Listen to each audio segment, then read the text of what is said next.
What kind of mindset they have? دیکھیں یہ جو مائنڈ سیٹ ہوتا ہے نا, یہ جو رزق حرام کی طرف جاتا ہے, وہ مائنڈ سیٹ ہوتا ہے جو یہ سمجھتا ہے کہ مجھے ہر چیز جو ہے نا وہ بہت کوئک چاہیے, بہت جلدی چاہیے. کیوں چاہیے؟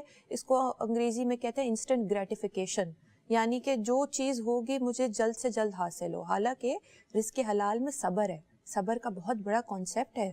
اگر آپ قرآن پڑھیں اور اس کو علم حاصل کریں تو جتنا رزق حلال میں آپ کو صبر جو ہے اس کو اپنانا پڑتا ہے, اس سے آپ کو اندازہ ہوتا ہے کہ ایسے شخص جن کی یہ مینٹالٹی ہوتی ہے ان کو ہر چیز جلد سے جلد چاہیے ہوتی ہے, اور کیونکہ وہ نہیں ملتی رزق حلال سے تو وہ کیا کرتے ہیں, وہ حرام کی طرف جاتے ہیں اور اس میں ملاوٹیں کرتے ہیں, جھوٹ بولتے ہیں اور دل دکھاتے ہیں دوسروں کا. تو یہ تمام چیزیں ایک شخص کی مائنڈ سیٹ کا ہمیں بتاتے ہیں کہ وہ کیسا ہے.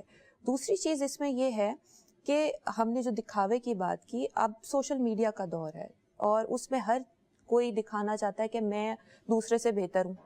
اب وہ دوسرے سے بہتر ہونے کے لیے کیا ہے, آپ کو صبر بھی کرنا پڑے گا, آپ کو اگر اس کے حلال کمانا ہے آپ کو صحیح کام بھی کرنا پڑے گا, اپنے ویلیوز پہ بھی رہنا پڑے گا. یہ تمام چیزیں جو ہیں وہ بڑی مشکل ہوتی ہیں ایک شخص کے لیے کرنا, اور وہ وہی کر سکتا ہے جس کا ایمان ہوتا ہے, اس کا توکل ہوتا ہے خدا پہ. بالکل جی. تو آپ کے بڑا خوبصورت سوال کیا آپ نے, اور پہلے تو آپ کے پہلے سوال پہ آتے ہیں کہ لوگ پھر بھی یہ کیوں کرتے ہیں, کیوں رزق حرام کی طرف جاتے ہیں.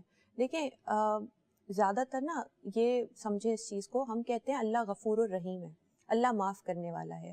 ذہن کا ایک چوکی دار ہوتا ہے جو سسٹم سے ڈیلیٹ کر دیتا ہے یا جنرلائز کر دیتا ہے ایک چیز کو, یعنی کہ اللہ تو غفور الرحیم, اللہ معاف کر دے گا, تو کر لیا ہم نے. اچھا سبھی تو کرتے ہیں, کیا ہو گیا اگر میں نے کر لیا؟ سبھی تو ملاوٹ کرتے ہیں, کیا ہو گیا اگر میں نے بھی تھوڑی سی ملاوٹ کر دی؟ آپ کی نیت بہت امپورٹنٹ ہوتی ہے, ایسے کاموں میں نیت بہت امپورٹنٹ ہوتی ہے.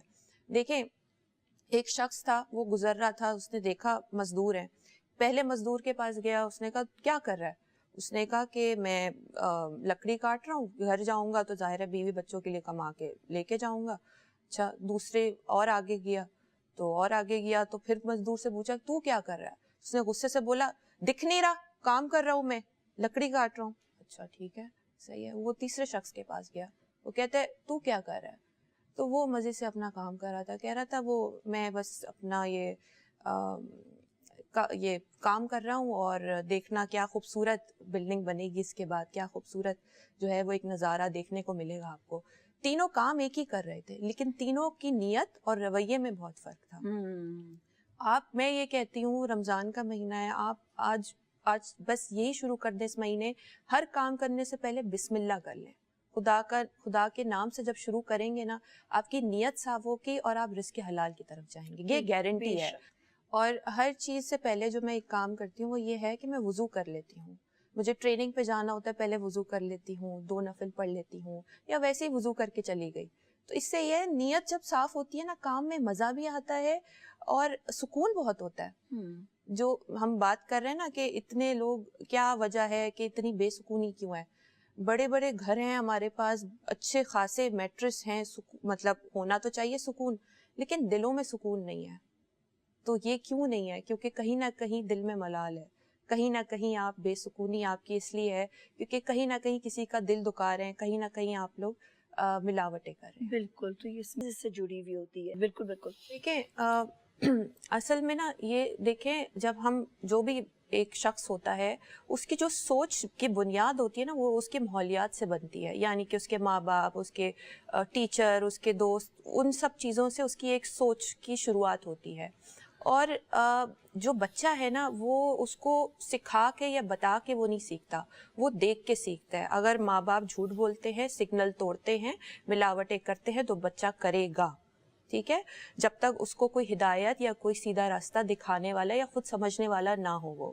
تو ایک تو چیز یہ ہے کہ جب ہم بچوں کو سکھا رہے ہیں یا کر رہے ہیں, خود بھی پہلے اس پہ عمل کریں. خود عمل کرنا بھی بہت ضروری ہے.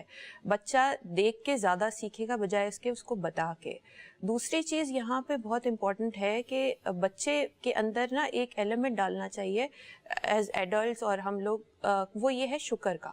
ہر چیز میں الحمدللہ کہنا. میرے والد صاحب جو ہیں وہ ہر مشکل وقت میں نازیہ کہتے ہیں الحمدللہ, بس الحمدللہ کرو, اس میں بھی کوئی بہتری ہوگی. بالکل, اور بے یقین شک, کریں بہت اس وقت نہیں بہتری ہے. نظر آ رہا ہوتا, لیکن بعد میں ضرور دکھ رہا ہوتا ہے. تو اس شکر گزاری ہوگی تو رزق میں برکت بھی ہوگی, اور مشکل وقت میں آپ کو صبر بھی آئے گا, اور آپ کو پتہ بھی لگے گا کہ خدا جو ہے وہ واقعی رازق ہے, وہ ہر کسی کو دیکھتا ہے, اور آپ کو زندگی میں جو ہے وہ نظر بھی آئے گے اپنے اندر تبدیلیاں بھی. بالکل بالکل, یہ چیز ہے. اور یہ بچپن سے ہی جب آپ بچوں کو سکھانا شروع کرتے ہیں, لیکن وہی والی بات ہے کہ ان کو کون سمجھائے گا جو خود نہیں سمجھے. یہ بات تو ہے. کیا کہیں گی آپ عروسہ؟ میں یہ کہوں گی, جی بالکل, میں یہ کہوں گی آپ کی سوچ جو ہے نا وہ آپ کی اتنی ضروری ہوتی ہے کہ کس قسم کی آپ سوچ رہے ہو, کیونکہ ویسے ہی عمل ہوگا, ویسے ہی عمل کریں گے آپ. تو اپنے دن کا آغاز نا قرآن سے تلاوت سے شروع کیا کریں. اور میں یہ کہتی ہوں کوئی مشکل کام نہیں ہے, رمضان کا مہینہ ہے, ابھی سے عادت ڈال دیں, روز ایک پیج قرآن پڑھیں اور اس کی ترجمے کو سمجھیں, بس اتنا شروع کر دیں آپ. یقین کریں کہیں زندگی میں پھنسے ہوں, کچھ مشکلات ہو, اس کو ایز اے ریفرنس بک رکھیں آپ. ہم لوگ کتنی کتابیں رکھتے ہیں, لیکن کتنی ہم نے پڑھی ہوں گی, کتنی ہم نے سمجھی ہوں گی, لیکن یہ ایک واحد کتاب ہے جس کو اگر ہم زندگی میں کہیں پہ بھی پھنسے میں ہوں, مشکل میں ہوں, تو ہم اس کو ریفر کر سکیں. اور اپنے آپ کو ایکسکیوز دینا چھوڑ دیں. ہاں, اپنے آپ کو ایکسکیوز دینا چھوڑ دیں. جو چیزیں پرائیورٹی ہیں ان کو پرائیورٹی ہی رکھیں. جو اللہ نے احکام دیا وہ تو مانیں. بالکل ایسے ہی ہے. اور اس کے علاوہ جس طرح ہم کہتے ہیں لوگوں کے بھی ارد گرد اپنا خیال رکھیں, لیکن اس کی زیادہ میں یہ کہوں گی کوشش کریں ان بے زبان جانوروں کا بھی خیال رکھیں اس مہینے بھی, اور ویسے بھی سارا سال بھی. بالکل بالکل.